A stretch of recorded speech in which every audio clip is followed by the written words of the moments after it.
अस्सलाम वालेकुम रहमतुल्लाह। अक्सर लोग पूछते हैं दूर बैठे शख्स का के लिए वजीफा करना हो तो क्या तरीक़ाकार उसका हो सकता है।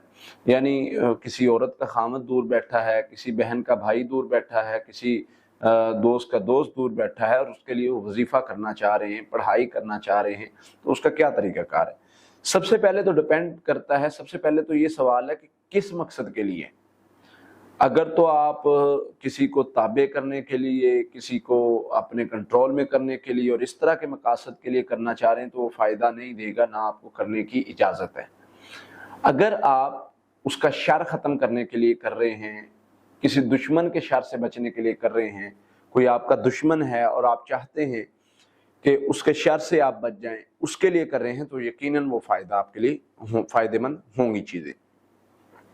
अब वो कैसे करना है वो इंशाल्लाह मैं आपके सामने रखूंगा कि वो आपने कैसे करना है। सबसे पहले तो याद रखिए कि जब आप किसी कोई दूर बैठा दुश्मन है उसके शर से बचना चाहते हैं तो दुआ आप पढ़ते हैं, अल्लाहुम्मा इन्ना नजअलुका फी नुहुरिहिम व नऊज़ु बिका मिन शुरूरिहिम, ये दुआ पढ़ते हैं।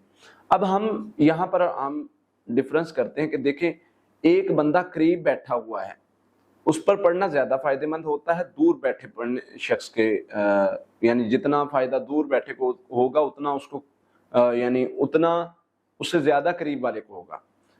तो जादूगर कैसे कर लेते हैं, वो दूर बैठे बंदे पर, वो यूएस बैठा है, ये पाकिस्तान जादूगर बैठा है और बैठा यहाँ से जादू कर देता है, तो ये कैसे मूव हो जाता है। तो ऐसे ही जैसे जादू का असर वहां तक पहुंच जाता है, वैसे ही हमारी पढ़ाई का उस जादू को खत्म करने का असर भी पहुंच जाता है। दुश्मन से बचने के लिए पढ़ रहे हैं तो भी, फिर इसी तरह जादू को खत्म करने के लिए पढ़ रहे हैं तो भी, मकसद आपका खैर का हो।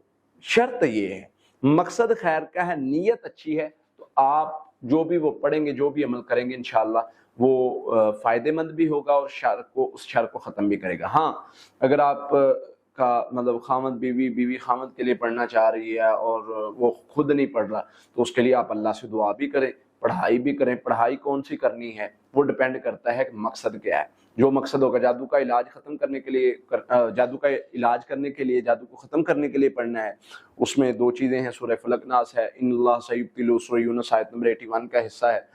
तो फिर इसी तरह से कोई मकसद पूरा हो जाए, अल्लाह ताला उसको हदायत दे दे, इसके लिए पढ़नी है।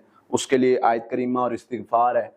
कोई रुकावट ख़त्म हो जाए, इसके लिए सूरह तौबा की आखिरी एक आयत है। तो ये पढ़ाइयाँ ऐसी हैं जो दूर बैठे शख्स के लिए आप पढ़ सकते हैं। आप बहन हैं, भाई हैं, बीवी हैं, खामद है, कोई भी है, तो वो माँ बेटे के लिए पढ़ सकती है, तो वो ज़रूर फ़ायदेमंद होगा। लेकिन तरीका सही हो और उसमें मकसद नेक हो, मकसद सही हो, ये चीज़ें ज़रूरी हैं, अदरवाइज़ वो फ़ायदा नहीं देंगे। अल्लाह से दुआ है अल्लाह ताला हमें अमल करने की तौफ़ीक़ अता फरमाए।